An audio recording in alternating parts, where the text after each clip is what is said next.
The age of shinobi is over.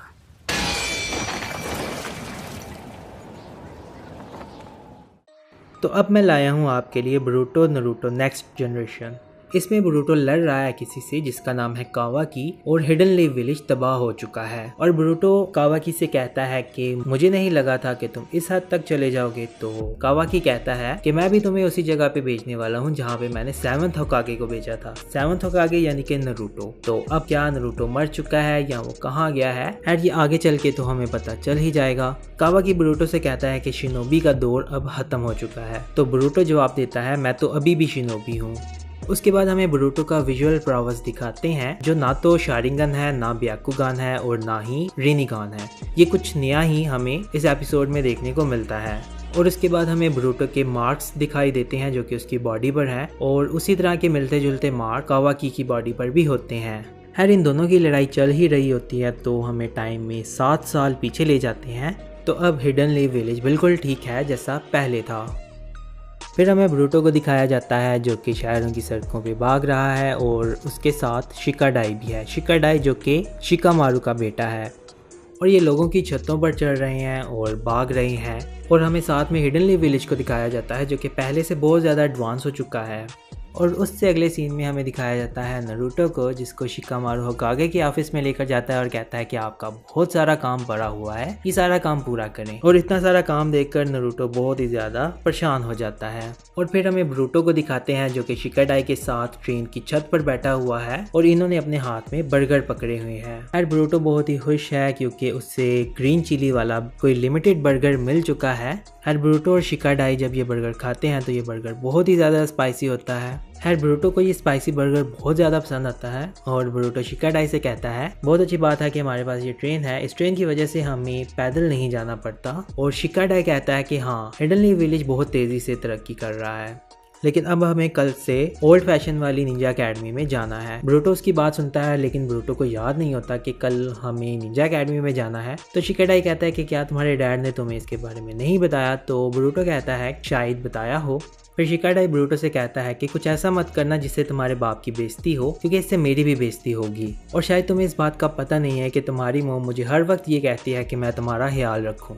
आगे से Boruto कहता है कि क्या सच में मॉम ने ऐसा कहा था। तो शिकाडाई कहता है कि तुम इस ट्रेन की तरफ देखो, अगर ये ट्रेन अपने ट्रैक पर रहेगी तो ये अपनी मंजिल पर बहुत आसानी से पहुंच जाएगी और तुम भी इस ट्रेन की तरह सीधी तरह बैठकर अपने रास्ते पर चलोगे तो तुम भी अपनी मंजिल पर पहुंच जाओगी। बोरुतो कहता है कि मुझे नहीं समझ आ रही कि तुम क्या कह रहे हो। आगे से शिकाडाई कहता है कि मैं बस तुम्हें ये समझाने की कोशिश कर रहा हूँ कि तुम समझदार हो जाओ। ये सब कहकर शिकाडाई वहाँ से चला जाता है। शिकाडाई के जाने के बाद बोरुतो अपने डैड के स्टोन स्टैचू की तरफ देखता है और कहता है कि देखना एक दिन मैं भी कामयाब होऊंगा। फिर अचानक से नीचे से ट्रेन ऑपरेटर की आवाज़ आती है और बोरुतो को गुस्से से कहता है कि तुम्हारे पेरेंट्स कहाँ पर हैं।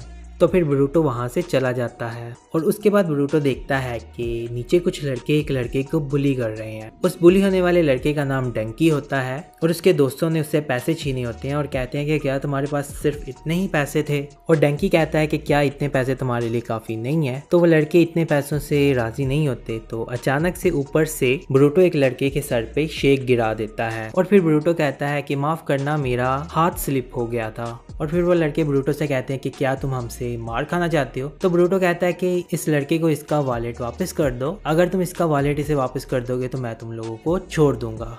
फिर वो लड़के बोरुतो से कहते हैं कि अगर हिम्मत है तो नीचे आकर ये सब बोलो। फिर बोरुतो अचानक से नीचे आता है और शैडो क्लोन जुत्सु इस्तेमाल करता है और फिर इन क्लोन की मदद से इन पर हमला करने लगता है और ये लड़के बहुत ज़्यादा परेशान हो जाते हैं कि ये तो एक निंजा है। और फिर बोरुतो उन्हें बहुत मारता है और डंकी का वॉलेट वापस छीन लेता है और वो वॉलेट डंकी को वापस कर देता है। फिर अचानक से वहाँ और लड़के आ जाते हैं और वो पूछते हैं कि क्या तुमने इस लड़के को मार लिया।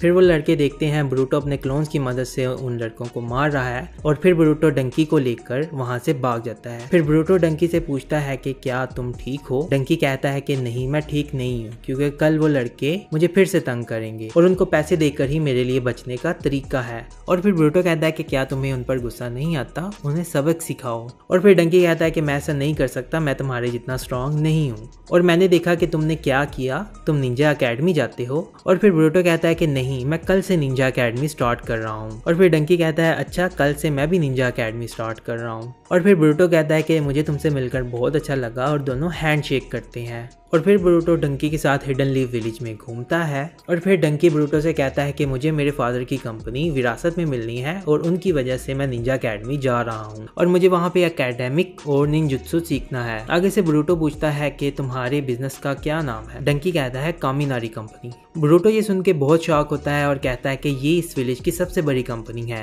और कहता है कि क्या मैं प्री ऑर्डर कर सकता हूँ नेक्स्ट रिलीज के लिए। डंकी कहता है कि हाँ जरूर तुम कर सकते हो। और फिर ब्रूटो डंकी से पूछता है कि तुम्हारे डैड क्यों चाहते हैं कि तुम निंजुत्सु सीखो। डंकी कहता है कि मेरे फादर शिनोबी थे 4th ग्रेड निंजा वार में और वो ये मानते हैं कि लड़ाई में अगर जीत हासिल करोगे तो बिजनेस में भी जीत मिलेगी। और फिर ब्रूटो पूछता है कि क्या तुम निंजा बनना चाहते हो। डंकी कहता है कि नहीं मैं नहीं बनना चाहता। और फिर ब्रूटो कहता है कि तुम उसको इतनी अहमियत ना दो। डंकी कहता है कि मैं ऐसा नहीं कर सकता, मैंने अपने फादर को कभी भी मना नहीं किया। फिर ब्रूटो कहता है कि चलो कम से कम तुम्हारे डैड तो घर में होते हैं ना, मेरे स्टूपिड ओल्ड मैन हर वक्त काम पर होते हैं और अपनी फैमिली के लिए जरा भी वक्त नहीं निकालते और जब मैं अपने डैड की कोई बात नहीं मानता तो वो घर में नहीं होते मुझे सजा देने के लिए। और फिर ब्रूटो कहता है कि तुम्हारे डैड जो मर्जी तुम्हें कहें लेकिन तुम वो करो जो तुम करना चाहते हो और मैं हमेशा यही करता हूँ और मेरे कुछ प्लान्स हैं जो मैं सबसे छुपा कर रखता हूँ लेकिन मोम से छुपाना बहुत मुश्किल है। अचानक से ब्रूटो बहुत परेशान हो जाता है और पूछता है कि टाइम क्या हुआ है। डंकी कहता है 7 बज चुके हैं। फिर ब्रूटो वहाँ से भागता है और कहता है कि मोम मुझे मार डालेंगी अगर मैं टाइम पे घर पे नहीं गया।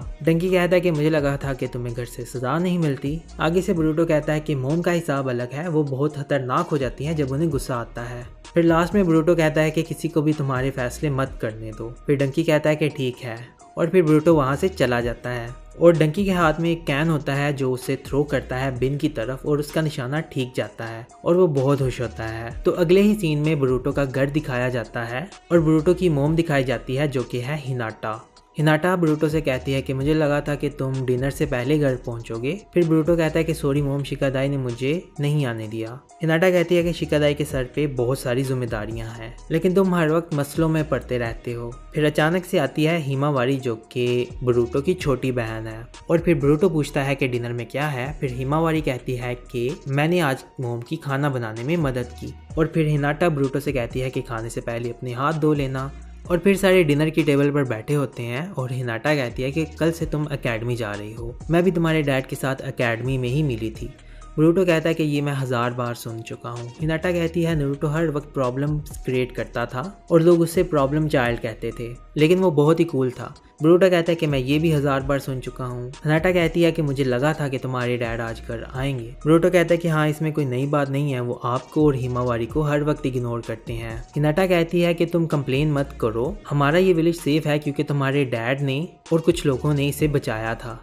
और ब्रूटो को इस बात पे बहुत गुस्सा आता है और वो कहता है कि अब कौन सा दुश्मन है जिससे इस विलेज को उन्होंने बचाना है। हिनाटा कहती है कि लड़ाई ही एक ऐसा काम नहीं है जो कि एक निंजा करता है, होकागे के पास बहुत काम होते हैं, विलेज के लोगों की हिफाजत उसके जुम्मे पर होती है और तुम ये सब कल एकेडमी जाकर सीखोगे। अगले सीन में डंकी अपने फादर के साथ बहस कर रहा होता है। डंकी के फादर जोर से डंकी को थप्पड़ मारते हैं और डंकी के फादर डंकी को कहते हैं कि तुम इस कंपनी के वारिस हो और जनरल स्टडी ही काफ़ी नहीं है और मुझे पता है कि आज फिर से लड़कों ने तुम्हें बुली किया, तुम एकेडमी जाकर ट्रेंड क्यों नहीं होते और ये सब खत्म क्यों नहीं करते। फिर डंकी अपने फादर से कहता है कि क्या आप चाहते हैं कि मैं स्ट्रांग बनूं। डंकी के फादर कहते हैं कि यस मैं चाहता हूं। तो फिर डंकी कहता है कि अगर मैं आपको स्ट्रांग बनकर दिखाऊं तो आप मुझे वो सब करने देंगे जो मैं करना चाहता हूं। डंकी के फादर कहते हैं हाँ अगर तुम स्ट्रांग बने तो। डंकी अपने फादर के रूम से बाहर निकलता है तो वहाँ पर एक शेडो नजर आती है और फिर वो शेडो डंकी के पास आती है और उस पर अटैक कर देती है। और फिर अचानक से डंकी कहता है कि मैं अपने फादर को प्रूव करूंगा कि मैं स्ट्रांग हूँ। अगले सीन में हमें निंजा अकेडमी दिखाते हैं जिसमें बच्चे एकेडमी जा रहे हैं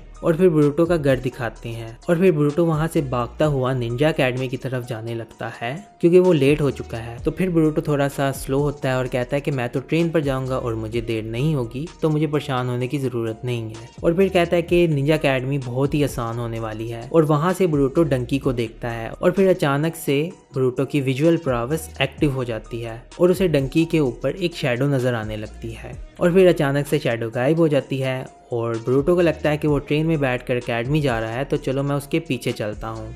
और फिर हमें वो लड़के दिखते हैं जो कि डंकी को बुली करते हैं और फिर वो कहते हैं कि डंकी तुम हमसे बदला लेना चाहते हो, तुमने आज हमें यहाँ पर बुलाया है तो चलो हिसाब बराबर करते हैं। फिर एक लड़के को नीचे गिरे हुए पैसे नजर आते हैं, वो पैसे उठा लेता है और आगे देखता है तो आगे और पैसे पड़े होते हैं और पैसे उठाते उठाते वो ट्रेन में चले जाते हैं। फिर अचानक से ट्रेन के दरवाजे बंद हो जाते हैं और फिर ट्रेन स्टार्ट हो जाती है और चलने लगती है। फिर पीछे से ब्रूटो भाग कर आता है और ट्रेन पर चढ़ जाता है और फिर डंकी की आवाज़ आती है और कहता है कि तुम लड़के बहुत बेवकूफ़ हो। वो लड़के डंकी की आवाज़ सुन के नेक्स्ट कैबिन में जाते हैं और पूछते हैं कि डंकी तुम ये यहाँ क्या कर रहे हो। फिर डंकी कहता है कि ये हमारी कंपनी का एक प्रोटोटाइप है जिसमें बहुत सारी प्रॉब्लम्स हैं, बिल्कुल तुम लड़कों की तरह। और फिर वो ट्रेन के जो पार्ट्स हैं वो टूटने लगते हैं। फिर वो लड़के कहते हैं कि हम तो तुम्हारे साथ मजाक कर रहे थे डंकी। और फिर डंकी कहता है कि मैंने इसी ट्रैक के ऊपर एक और डिफेक्टेड ट्रेन रखी है जो कि बिल्कुल खाली है और थोड़ी ही देर में ये दोनों ट्रेन आपस में टकरा जाएंगी। और ये बात सुनकर वो लड़के बहुत ही ज़्यादा परेशान होते हैं और फिर अचानक से ब्रूटो की आवाज़ आती है और वो उन लड़कों से कहता है कि यहाँ से चले जाओ। और फिर डंकी पूछता है ब्रूटो तुम यहाँ क्यों आए हो। और फिर ब्रूटो डंकी से पूछता है कि क्या तुम एंट्रेंस सेरेमनी में नहीं जा रहे। तो डंकी कहता है कि एंट्रेंस सेरेमनी की किसको परवाह है, मुझे सिर्फ अपने फादर को अपनी पावर दिखानी है और साबित करना है कि मैं स्ट्रांग हूँ। ब्रूटो कहता है कि मुझे लगता है कि तुमने साबित कर लिया है। और फिर डंकी कहता है कि मुझे ये साबित करना है कि मैं हर लिहाज से स्ट्रांग हूँ। ये बात चल रही होती है तो ब्रूटो को फिर से थोड़ी देर के लिए शैडो नजर आती है और साथ ही ब्रूटो की आंख फिर से चेंज हो जाती है थोड़ी देर के लिए। और फिर ब्रूटो डंकी को कहता है कि डंकी अब बस करो। डंकी कहता है कि फिर तुम्हें मुझे रोकना होगा और कहता है कि पहला रेल स्विच आ रहा है और देखते हैं कि तुम क्या करते हो, क्या तुम ट्रैक को चेंज कर पाओगे। ब्रूटो फौरन से ट्रेन की विंडो खोलता है और रेल स्विच को देखता है और कुनाई फेंक कर ट्रैक चेंज करने की कोशिश करता है लेकिन मिस हो जाता है। फिर ब्रूटो कहता है कि डंकी आखिर तुम्हें हुआ क्या है। फिर डंकी कहता है कि मेरे फादर के अल्फाज ही मेरे लिए सब कुछ हैं। और फिर ब्रूटो डंकी के पास आता है और उसे गले से पकड़ लेता है और कहता है कि भूल जाओ अपने फादर की अप्रूवल को। क्या तुम दूसरे लोगों की फिक्र किए बिना कुछ करोगे? दूसरे लोग क्या सोचते हैं इसकी फिक्र किए बिना तुम कुछ भी नहीं कर सकते, अपना फैसला खुद करो। फिर डंकी की आंखों में थोड़ी देर के लिए चेंजिंग नजर आती है। फिर अचानक से पीछे से एक लड़का बोलता है कि आगे ट्रेन आ रही है। फिर डंकी को थोड़ी बहुत होश आने लगती है और ब्रूटो उस ट्रेन को रोकने के लिए जाता है और डंकी वहाँ ब्रूटो को कहता है कि मैंने ऐसा क्यों किया। और ब्रूटो डंकी को स्माइल करके कहता है कि फिक्र मत करो, मैं सब ठीक कर दूंगा। ब्रूटो ट्रेन की छत पर जाता है और क्लोन्स बनाता है और क्लोन्स की मदद से वहाँ से लटकता है। फिर अचानक से ब्रूटो का पाँव स्लिप हो जाता है और डंकी उसका पाँव स्लिप होते हुए देखता है लेकिन शैडो की वजह से वहाँ से हिल नहीं पाता। फिर जब ब्रूटो गिर रहा होता है तो डंकी का नाम पुकारता है और फिर डंकी वो सुनकर खुद को रोक नहीं पाता, ब्रूटो की मदद करने के लिए उसके पास जाने की कोशिश करता है और उस दौरान शैडो डंकी से चली जाती है। और फिर जैसे ही डंकी की शैडो चली जाती है तो डंकी भागकर ब्रूटो की तरफ जाता है और उसे पकड़ लेता है और वो गिरने से बच जाता है। और फिर इतने में ही ब्रूटो ट्रेन का ट्रैक चेंज कर देता है और सारे बच जाते हैं।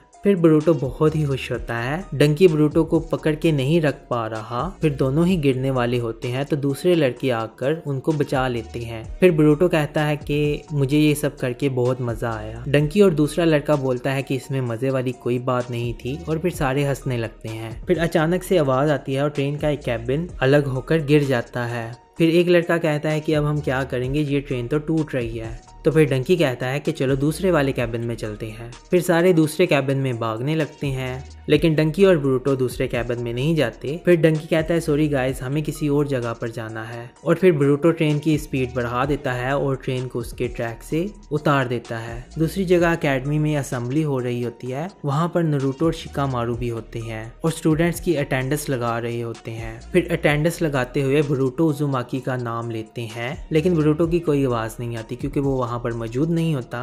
फिर स्टूडेंट बोलते हैं कि क्या उन्होंने उजुमाकी कहा, मतलब होकागे का बेटा। फिर शिकाडाई बोलता है कि डैम ब्रूटो, कम से कम मैं तो टाइम पर पहुंच गया। फिर वहां पर एक लड़की चोजो नाम की दिखाई देती है जो कि चोजी की बेटी होती है और उसके साथ सारदा है जो कि सास्के की बेटी है। शिकामारू नारुतो के पास आता है और कहता है कि नारुतो परेशान मत होना, तुमने अभी एक स्पीच देनी है। फिर अचानक से ट्रेन की आवाज आती है जो कि अपने ट्रैक से उतर के नारुतो के ऊपर से होकर गुजरती है। नारुतो ये देखकर बहुत ही हैरान होता है और ये सीधा नारुतो के स्टोन स्टैचू फेस के ऊपर जाकर टकराती है। और फिर उस ट्रेन में से ब्रूटो निकलता है और कहता है कि आखिर हम पहुंच ही गए।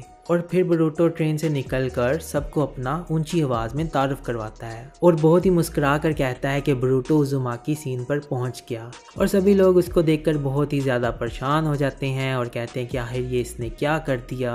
और सबसे ज्यादा नारुतो परेशान होता है और थोड़ी देर में सभी स्टूडेंट्स वहां से चले जाते हैं और कोनोहामारू बरूटो के पास आ जाता है। बरूटो और कोनोहामारू दोनों आपस में लड़ते हैं, लेकिन बरूटो कोनोहामारू का मुकाबला नहीं कर पाता और कोनोहामारू से पकड़ लेता है। और बरूटो कहता है कि सॉरी बिग ब्रदर कोनोहामारू, और कोनोहामारू कहता है कि तुम्हें देखकर जरा भी नहीं लगता कि तुम्हें इस बात का अफसोस है और अब से तुम मुझे कोनोहामारू सेंसे कहोगे। बरूटो कहता है कि ये बहुत ही अजीब लगता है कि मैं सेंसे बुलाऊं आपको। और फिर डंकी वहां ट्रेन से बाहर निकलता है। फिर बरूटो कहता है कि डंकी तुम ठीक हो ना, हम वक्त पर पहुंच गए। और कोनोहामारू इसे देख के बहुत ही ज्यादा परेशान हो जाता है और कहता है कि तुमने अपने इस पागलपन में एक और लड़के को इन्वॉल्व कर लिया। और फिर वो दोनों लड़ते हैं और अगले सीन में शाम हो चुकी है और शिकामारू नारुतो को रिपोर्ट दे रहा है और कहता है कि बच्चों ने ट्रैक से ट्रेन को उतारा था लेकिन किसी को चोट नहीं आई। नारुतो सॉरी कहता है शिकामारू को। फिर शिकामारू नारुतो को एक पेज देता है और कहता है कि ये कामिनारी कंपनी के प्रेसिडेंट की तरफ से आया है। उन्होंने कहा है कि वो सारे नुकसान की भरपाई करेंगे।